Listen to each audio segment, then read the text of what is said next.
जुना कार मालक निघाला चोर, GPS आणि दुसरी चावी वापरून विकलेली कार चोरली।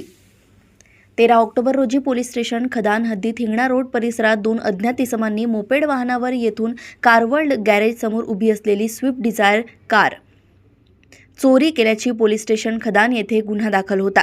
अकोला LCBने गोपनीय माहितीवरून तसेच तांत्रिक विश्लेषणावरून संशयित इसम नामे अक्षय मनोहर मसने, त्याचा मित्र नामे गणेश प्रवीण पालवे याला ताब्यात घेऊन त्यांना विचारपूस केली असता त्यांनी सदर गुन्ह्याची कबुली दिली। तसेच त्यांच्याजवळून सदर गुन्ह्यातील चोरी गेलेली स्विफ्ट डिझायर कार भुसावळ येथून जप्त करण्यात आली।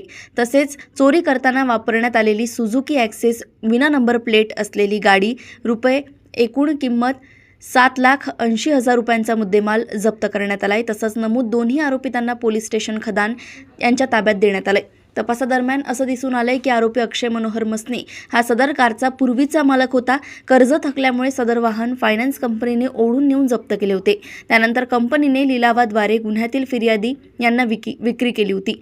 सदर कार फिर्यादी यांनी हिंगणा रोडवरील कारवर्ल्ड गॅरेज येथे दुरुस्तीकरिता आणली होती, परंतु जुने कार मालक याच्याकडे GPS लोकेशनचा ॲक्सेस व दुसरी चाबी होती। याचाच फायदा घेऊन आरोपी याने मित्राच्या मदतीने कारचा शोध घेऊन त्याच्याजवळ असलेल्या चाबीने कारची चोरी केली होती व भुसावळ येथे जुना कागदपत्रांद्वारे विक्री केल्याचं निष्पन्न झालं। स्थानिक गुन्हे शाखा पथकाने भुसावळ येथे जाऊन चोरी गेलेली स्विफ्ट डिझायर वाहन जप्त केलंय। अकोला पोलीस दलातर्फे जनतेस आवाहन करण्यात येत आहे की जुनी गाडी खरेदी करताना गाडीबाबत माहिती काढून गाडीची दुय्यम चाबी तसेच GPS सिस्टीम डिॲक्टिवेट करून घ्यावे, जेणेकरून अशा प्रकारच्या घटना टाळता येतील। अकोला येथून सहसंपादक रणजित मस्के यांची रिपोर्ट।